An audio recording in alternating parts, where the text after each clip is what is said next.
At syempre, okay mga bossing, gagawin natin lang matulog isa para hindi magulo kasi yun eh. No? Actually, tagal natin din yung pag-open ng mga Lazada at Shopee items natin na dumating na in-order natin. Hindi ni-sponsor ha, in-order at binayaran na wala tayong mga sponsor. Anyway, we have another one item. Galing ko syempre sa Shopee. Ewan ko, mas naman ako nag-order ngayon sa Shopee kaysa sa Lazada at gulo-gulo pa ang buko dahil ako nakahiga kanina sa taas. Ano to? Ito ay bar and side mirror para sa ating Pasig 250i. Bimota brand and isang pair ng CNC screw. Para sa yun? Siyempre, pag tinanggal mo yung yung stock ng side mirror, magkakaroon ng bakante sa pinagtanggalan ninyo. Okay? This is for unboxing at physical appearance at kung bakit Bimota ang binili ko.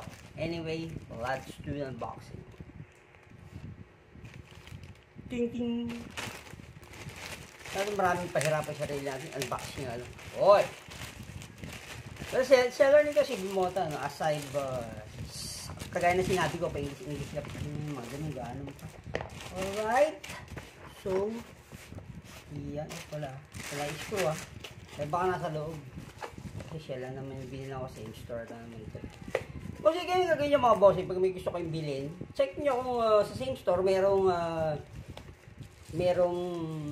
same na item na kailangan nyo sanang purchase. Ano po? Ganun ang gawin niyo para makatipid kayo sa mostly kasi nakukuha nyo shipping fee. Pang isang shipping fee lang yun. So, pang isang shipping transaction. Kaya dapat check nyo pag isang store lang. Dali hirap po siya. Tapos mga bossy nga pala, kaya ng actually, video ko sana ito kagabi, yung Shopee and Lazada issues ng mga ibang tao dyan na hindi naman bumibili-bili ron. Bakit Shopee ko may etc. Ganito yan.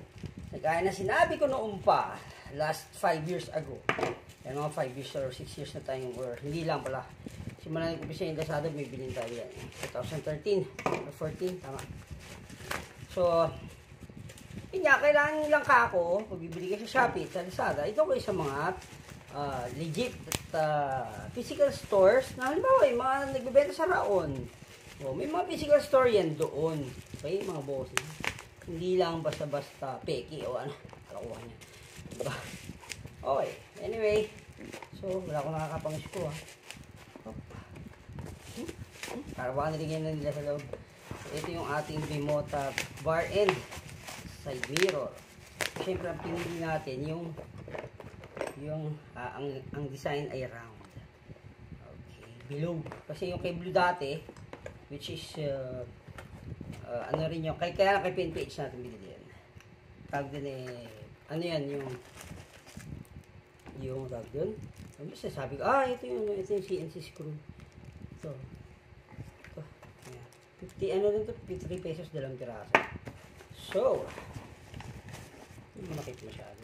Ilalagay nyo doon sa butas ng screwdriver. Anong screwdriver tuloy? Yung mirror. Okay. So, isa na lang papakita ko sa inyo. Same na naman yan. Oh, see? Very premium mga bossing. Actually, may mabibili kayo na yung 100 plus eh. Oh, napaka-premium niya. Pwede ba lalagyan nyo na lang yung motor? Anyway, depende ha. Ayaw kayong turuan sa mga brands or na gusto ninyo. No?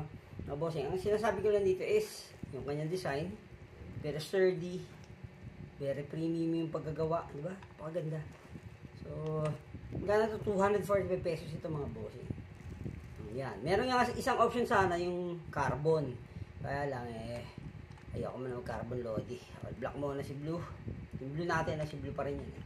Although napalitan siya. Yung spirit daw niya na niya. Oh, you know. Diba ang ganda? Ito mga bossing itong rubber. Option lang to kung walang screw option yung inyong end ng inyong manubela. So may magtatanong, boss, may makikita ka pa ba dyan? Siyempre pag pines yun naman kung saan siya dapat nararapat na kapesto, hindi pwede wala kang makita dahil ito ay side mirror. Okay mga boss? Siyempre titignan nyo rin kasi may mga lolo dyan kung lolo kumbaga may batas na bawal daw walang side mirror, nakabaligtad man yan o hindi, as long may nakakabit kang side mirror at nakikita ninyo yung kung ano dapat makita sa side mirror, you have no problem. Okay? Kailangan marunong lang tayong makapag-usap na maayos sa enforcer or sa police na manghuhuli or maninita sa kung ano man ang inyong violation. Lahat po yan, hindi lang side mirror, hindi lang sa pipe. Saka na lang natin i-open or i-discuss sa mga ibang bagay na yan. Well, balik tayo dito. So, Bimota rear mirror, sabi ko nga ay napaka-premium ng paggagawa. Meron dyan makikita kayo, no? High-end, ganun daw. Pero, ayaw ko sabihin, pero ito rin yun. 600 plus pa. Anyway, from Bimota store din, official store. And I purchased din this one from Shopee. Okay mga bossing, ano pang gagawin natin? Ikapit na natin and let's rock and roll.